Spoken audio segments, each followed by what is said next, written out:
Nah, apa sih bedanya product branding sama personal branding?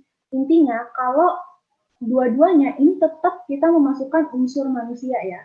Karena gini, kita tuh sebenarnya di sosial media, kenapa kenapa gini? Kenapa kita lebih sering interaksi sama akun yang ada manusianya, yang benar-benar sama teman kita mungkin atau sama artis-artis atau apa? Kenapa itu lebih banyak interaksinya? Karena manusia gitu. Kita berasa kita lagi ngomong sama seorang manusia. Nah, di sini product branding pun sama kayak personal branding. Kita intinya adalah memanusiakan produk kita, tapi dengan cara apa? Dengan cara kita mencari persona yang bisa dipercaya untuk menjawab masalah market dan memberikan solusi yang bukan diri kita. Jadi bukan diri kita yang muncul, tapi kita cari ini orangnya yang bisa kira-kira dia ini bisa menjawab masalah market dan bisa memberikan solusi. Nah, kalau di sini aku kasih contoh, ini IG screenshot salah satu teman-teman dropshipper Fivers di sini. Kemarin aku sempat cek-cek juga IG-nya satu persatu. Bisa dilihat di sini bahkan produk Fivers pun ada orangnya, ada manusianya yang mewakili produk itu. Nah, ini sebenarnya semuanya ini adalah dalam strategi memanusiakan produk kita. Gimana caranya produk kita ini dibikin semanusiawi mungkin lah. Entah itu dalam bahasanya, dalam fotonya, segala macam, sehingga bisa nyampe ke customer kita. Nah, di sini aku lihat teman-teman kemarin aku sempat scrolling, jadi aku sempat scrolling IG teman-teman Fiverr. Yang aku lihat di sini adalah seringkali teman-teman Fiverr itu benar-benar upload produk tanpa langsung produk yang dari dikasih sama Fiverr langsung, jadi langsung dikasih sama Viva Cosmetic. Produk benar-benar ya udah foto itu aja tanpa dimodifikasi. Nah, sebenarnya di sini pertanyaannya adalah gimana caranya kita saingan sama bisa dibilang dropshipper lain kalau kita nggak membedakan konten kita gitu loh. Jadi malah kalau dari aku saja di sini ada lebih baiknya kalau misalnya kita bisa foto ulang produknya atau kita tambahin sesuatu sehingga ini tuh bisa ada nilai tambah, nilai lebihnya dibanding langsung upload produk. Begitu kok dari aku. Dan sebisa mungkin masukkan konten yang tadi ada unsur manusianya, entah itu kayak tips make up atau kayak misalnya make up inspiration dan segala macam. Jadi nggak hanya upload produknya aja, karena kembali lagi strategi di sini tuh fokus untuk memanusiakan produk kita gitu. Oke, ini nanti aku bakalan bahas lebih dalam, kita lanjut dulu. Ya, selanjutnya itu adalah kita bakalan ngebahas yang namanya buyer's journey. Nah, buyer's journey di sini tuh apa sih? Intinya, buyer's journey itu adalah perjalanan seseorang dari tadinya dia adalah orang asing sampai dia menjadi seorang customer atau loyal fans-nya kita. Nah, kita perlu terlebih dahulu cari audiens kita tuh ada dalam tahapan mana dalam buyer's journey ini, sehingga kita bisa membuat konten yang tepat untuk mereka. Jadi kita membawa mereka dari mereka nggak ngerti siapa kita, siapa produk kita, benar-benar orang asing, sampai akhirnya mereka membeli produk kita. Nah, konten kita itu adalah tujuannya untuk membantu mereka dari asing ini sampai akhirnya membeli produk gitu. Oke, nah di sini buyer's journey itu dibagi jadi 4 steps. Nah, aku mungkin akan switch screen ke sketchpad di sini supaya aku bisa kasih lihat teman-teman langsung. Bentar. Ya, aku exit dulu. Sejauh ini suaranya aman kan ya, Mas Dedi? Aman sih, Mbak. Oke. Oke. Kalau ada pertanyaan nggak apa-apa dikasih tahu di kolom komen dulu aja, nanti kita bahas di akhir.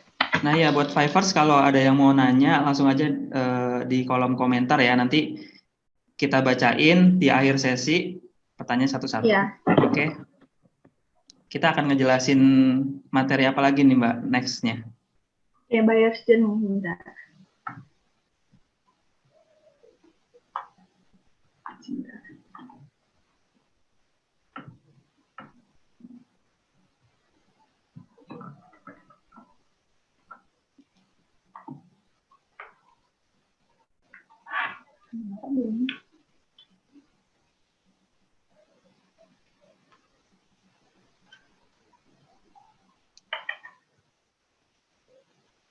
Bentar ya.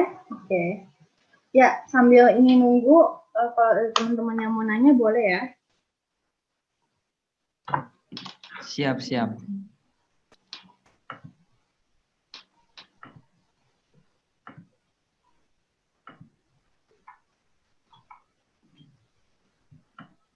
Oh ya, buat teman-teman yang udah join, kalau misalkan mau share ke grup kalian, yang silakan, yang belum nonton suruh ikutan nonton biar makin rame ya. Nanti biar pertanyaan semakin banyak.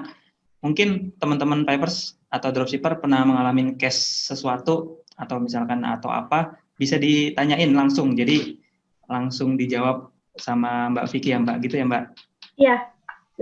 Oke, ini sepertinya sketchpadnya nggak mau nyala, nggak apa-apa. Ya, aku langsung jelasin dari screen aja.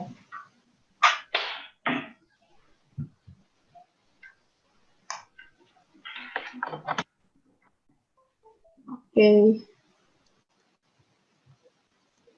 Ya, jadi tadi kita sampai di customer journey ya. Intinya customer journey ini adalah membawa orang dari tahap unaware ini, dari dia benar-benar orang asing, sampai akhirnya dia action. Action itu adalah dia udah membeli produk kita. Nah ini dalam tahapan ini, itu ada 4 tahapan dalam customer journey lah, bisa dibilang perjalanan customer. Yang pertama itu tahapan unaware. Nah, tahapan unaware ini mereka tuh nggak ngerti produk kita tuh buat apa, dan mereka juga menolak. Jadi mereka tuh nggak ngerti kayak ini tuh sebenarnya kamu ini nawarin apa sih, dan aku nggak ngerti apa pentingnya buat aku gitu. Nah ini mereka ada di tahap unaware semuanya ini. Nah selanjutnya tahap aware itu mereka tuh udah mulai ngerti. Sebenarnya mereka ngerti produk kita ini apa. Kayak mereka ngerti lipstick itu untuk apa, mereka ngerti sneakers untuk apa, tapi mereka nggak mau bergerak. Jadi mereka udah menerima, tapi mereka nggak mau bergerak, dan mereka nggak merasa kalau ini tuh udah terlalu penting buat mereka. Tapi mereka udah ngerti gitu. Dan selanjutnya di tahap produk, ini mereka menerima, tapi kembali lagi mereka menerimanya adalah dengan menggunakan produk kompetitor, bukan produk kita. Nah, akhirnya action itu akhirnya mereka sudah komitmen. Nah, oke, di sini aku akan bahas tahapnya satu persatu ya. Nah, teman-teman di sini mungkin ada yang sering lihat Instagram, pernah lihat postingan yang kayak carousel, microblog, yang sifatnya edukasi lah ya. Mungkin kalau misalnya ada teman-teman Fivers di sini yang pernah lihat, bisa komen, ya yes, atau udah pernah lihat. Nah, sebenarnya di sini, yang sering kali aku temuin kesalahan teman-teman, atau kesalahan membersku juga, itu adalah semuanya itu dipatok sama rata. Jadi, kayak sekarang lagi trending yang namanya carousel, yang ngejelasin konten edukasi, yang ngejelasin apa ya, pentingnya konten, yang ini caranya untuk menang di Instagram, segala macam, itu tuh lagi trending banget, konten-konten carousel yang sifatnya ngedukasi orang lah. Cuman, masalahnya di sini adalah, gini loh, kayak kemarin ada satu orang, dia lagi bikin konten, jadi dia jualan es krim, lalu dia bikin konten, apa bedanya gelato dan gelateria, kayak bahasanya. Dan juga ada juga salah satu yang bikin konten, itu dia bikin konten, apa pentingnya sneakers. Nah, pertanyaannya di sini adalah, sebenarnya apakah orang perlu tahu pentingnya sneakers itu apa? Sneakers itu orang udah tahu, kurang lebih itu kayak gimana, itu sepatu, ya memang dipakai untuk jalan, dan orang juga nggak peduli sebenarnya apa itu bedanya kata gelato dan gelateria, yang mereka peduli adalah rasa si gelato. Jadi sebenarnya tadi sneakers, gelato, bahkan lipstick sekalipun, lipstick make up yang mungkin teman-teman jual, itu semuanya sudah masuk di tahap aware. Semuanya sudah masuk di tahap audiens yang ini, yang aware. Jadi kalau teman-teman bikin konten yang unaware, misalnya apa pentingnya lipstick dan segala macam, ya jelas itu tidak akan menarik audiens gitu. Jelas tipe konten itu tidak akan menarik audiens karena itu memang bukan konten yang diingini oleh mereka. Sama seperti misalnya teman-teman jualan martabak. Nah, martabak itu nggak mungkin kan kita bikin konten edukasi, carousel gitu, enaknya martabak adalah seperti ini, terus kita bikin slide-slide-nya, yang nggak mungkin gitu, karena orang yang bikin mereka tertarik buat beli martabak, yang bikin mereka tertarik sama konten martabak, itu justru yang kayak foto martabak, pembuatan martabaknya, testimoni customer-nya, segala macam. Jadi kembali lagi, Di sini penting buat kita untuk identifikasi audiens kita ini ada di tahap mana sih? Si marketku ini ada di tahapan mana? Apakah mereka masih nggak sadar? Apakah mereka udah sadar, aware? Apakah mereka udah sadar tapi malah pakai produk kompetitor, itu yang produk? Dan apakah mereka ini sudah sadar dan sudah beli produk kita? Nah, ini udah loyal customer. Nah, kita perlu tahu mereka ada di mana supaya kita bisa bikin konten yang tepat dan sesuai buat mereka. Kembali lagi tadi, kalau sampai kita nggak tahu mereka di mana, akhirnya kita membuat kesalahan bikin kontennya yang kayak tadi apa bedanya gelato sama gelateria, intinya lipstick segala macam. Padahal sebenarnya itu bukan konten yang works, bukan konten yang diminati oleh audiens.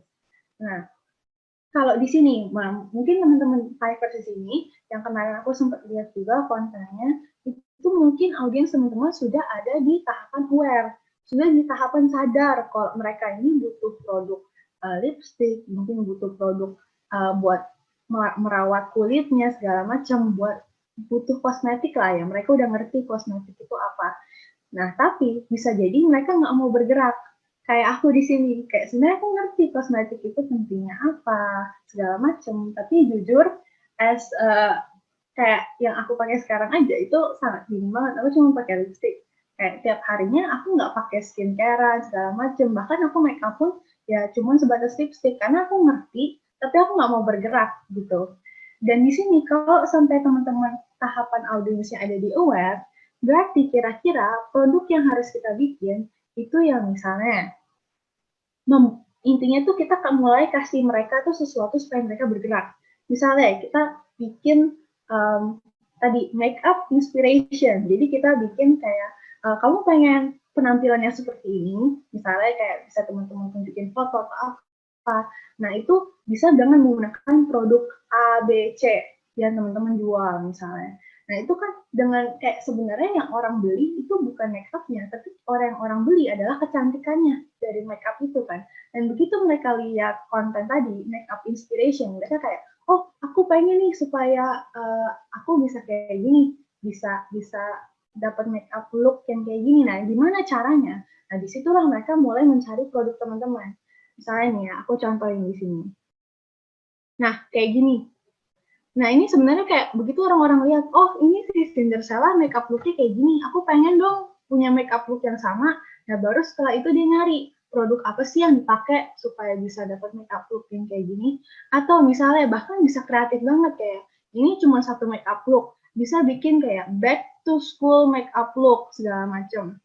Atau bahkan bisa bikin kayak review testimoni yang intinya tuh menggerakkan mereka untuk kayak oke, ya udah deh, aku mulai gerak deh, aku ngerti pentingnya kosmetik, tapi selama ini aku nggak gerak, tapi karena aku lihat begini, lagi trending lagi yang begini, dan kayaknya cakep banget gitu loh, aku pengen mulai ikutin, gitu. Jadi justru di sini nggak bisa dipatok sama rata, nggak bisa kayak satu konten lagi yang lagi trending konten edukasi terus kita ikutin mereka tanpa kita tahu market kita sebenarnya mau konten yang seperti apa.